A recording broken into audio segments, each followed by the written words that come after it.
10 తెలంగాణ పండుగలో ప్రతి ఒక్కరూ పాల్గొనాలని పిలుపునిచ్చారు కాంగ్రెస్ లీడర్లు. పరేడ్ గ్రౌండ్స్ లో రాష్ట్ర ఆవిర్భావ వేడుకల ఏర్పాట్లు పరిశీలించారు నేతలు.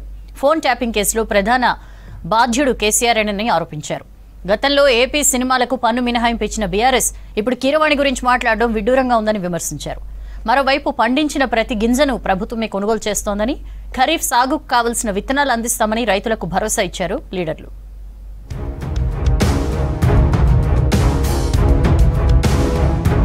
జూన్ 2న రాష్ట్ర ఆవిర్భావ వేడుకలకు ఘనంగా ఏర్పాట్లు చేస్తోంది ప్రభుత్వం. పరేడ్ గ్రౌండ్స్ లో పనుల్ని పరిశీలించారు మేయర్ గద్వాల విజయలక్ష్మి.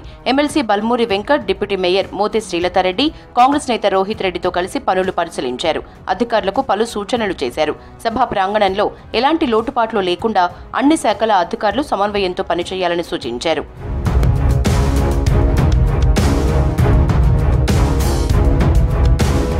బీజేపీ నేతలు రైతుల గురించి అసత్య ప్రచారాలు చేస్తున్నారని మండిపడ్డారు చెన్నూరు ఎమ్మెల్యే వివేక్ వెంకటస్వామి. రైతులను తూటాలతో పేల్చిందే బీజేపీ ప్రభుత్వమని తెలిపారు. కేంద్ర మంత్రి కిషన్ రెడ్డి ఎఫ్సీఐతో మాట్లాడి ధాన్యం లిఫ్ట్ చేయాలని డిమాండ్ చేశారు. మంచిర్యాల జిల్లా అస్నాద్లో వడ్ల కొనుగోలు కేంద్రాన్ని సందర్శించారు ఎమ్మెల్యే. అంతకుముందు పెద్దపల్లి జిల్లా సుల్తానాబాద్లో గోదాములకు తీసుకొచ్చిన ధాన్యాన్ని పరిశీలించారు వివేక్. రేవంత్ రెడ్డి గారు కాంగ్రెస్ ప్రభుత్వం వచ్చిన తర్వాత మిల్లర్స్కి స్పష్టంగా చెప్పడం జరిగింది. వడ్లు పోయినప్పుడు మేము డౌన్లోడ్ చేయము, ప్రెషరైజేషన్ గవర్నమెంట్ మీద తీయటానికి ప్రయత్నం చేసినారు. కానీ గవర్నమెంట్ వెరీ క్లియర్గా ఉంది. సివిల్ సప్లైస్ డిపార్ట్మెంటు ఎన్ని వడ్లు ఉన్నా కానీ లాస్ట్ గింజే వరకు ప్రొక్యూర్మెంట్ చేస్తారు, మినిమం సపోర్ట్ ప్రైస్ ఇస్తారు.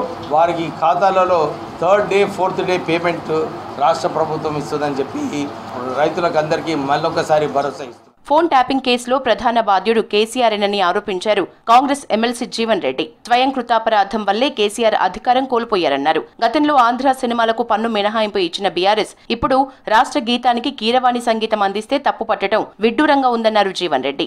ఫోన్ ట్యాపింగ్ కు ప్రధాన బాధ్యుడు కేసీఆర్. కేంద్ర ప్రభుత్వం ఏదైతుందో on their own they can seize of the matter and refer to CBI. అసలు ఎస్సీ ఎస్టీ బీసీలకు అన్యాయం చేస్తుంది భారతీయ జనతా పార్టీ, నరేంద్ర మోడీ గారు అని చెప్పండి. దయచేసి ఈ అంశాన్ని గమనిస్తారని చెప్పండి. మేము మోడీ గారు కుచ్చిత బుద్ధి కాదు, మోడీ గారు ఆలోచన విధానం ఇవాళ పెట్టుబడిదారి వర్గాల కొమ్ము కాసే విధంగా ఉన్నది. కానీ కాంగ్రెస్ పార్టీ ఆ విధంగా కాదు. సమాజంలోని సామాజిక వెనుకబడదని గురవుతున్న వారికి అందరికీ ఏదైతుందో మేము హక్కు కల్పిస్తాం. తమ ప్రభుత్వం ఫ్రెండ్లీ ప్రభుత్వం అని తెలిపారు ప్రభుత్వ విప్ ఆది శ్రీనివాస్. అధికారులు ప్రజాసేవ చేయటంలో విఫలం కాకూడదని సూచించారు. విత్తనాల సరఫరాపై ప్రభుత్వం ప్రత్యేక దృష్టి పెట్టిందని, రైతులకు కావాల్సిన విత్తనాల్ని అందజేస్తామని తెలిపారు ఆది శ్రీనివాస్. అత్యవసరంగా ప్రజలకి ఏదైతే అవసరం ఉందో వాటిపై చర్చ జరుపుకొని ఆ సమస్యల పరిష్కారం కోసం ప్రభుత్వ అధికార యంత్రాంగం ద్వారా కార్యక్రమాన్ని అమలు చేసుకున్నటువంటి కార్యక్రమాలు చేసుకోవడం లేదంటే ఇబ్బంది లేదని భావన సందర్భంగా వ్యక్తం చేస్తారు. సరే, ఇప్పటికే వ్యవసాయ శాఖకు సంబంధించినటువంటి చర్చ జరగడం, వానాకాలం పంట ప్రారంభమైన దశలో వర్షాలు రాగానే మరి విత్తనాలు వేసుకోవడానికి కోసం రైతులు సిద్ధంగా ఉన్నటువంటి సందర్భంలో ఈ ప్రాంతంలో ఉన్నటువంటి భూములలో ఏ పంటకు సంబంధించినటువంటి వేస్తే రైతులు లాభం చేపడుతున్నటువంటి బాధ్యత మనందరిపై.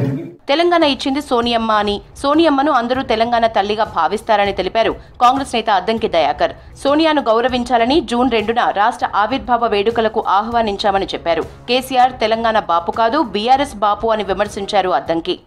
ఏళ్ల తరబడి కొట్లాటకు పరిష్కారం ఇచ్చిన తల్లిగా సోనియా గాంధీ గారిని యావత్ భారతదేశం ఈ రోజు గుర్తించింది. మేమందరం కూడా తెలంగాణ తల్లిగా సోనియా గాంధీ గారిని ఈ రోజు చూస్తున్నాం. అది అసెంబ్లీ సాక్షిగా కేసీఆర్ గారు కూడా మాట్లాడారు. ఏదో రాజకీయంగా పోటాపోటీ కొరకు తెలంగాణ బాపుగా కేసీఆర్ గారిని అభివర్ణించడం అంటే అది తెలంగాణ సమాజాన్ని అవమానపరచడం ఒక రకంగా.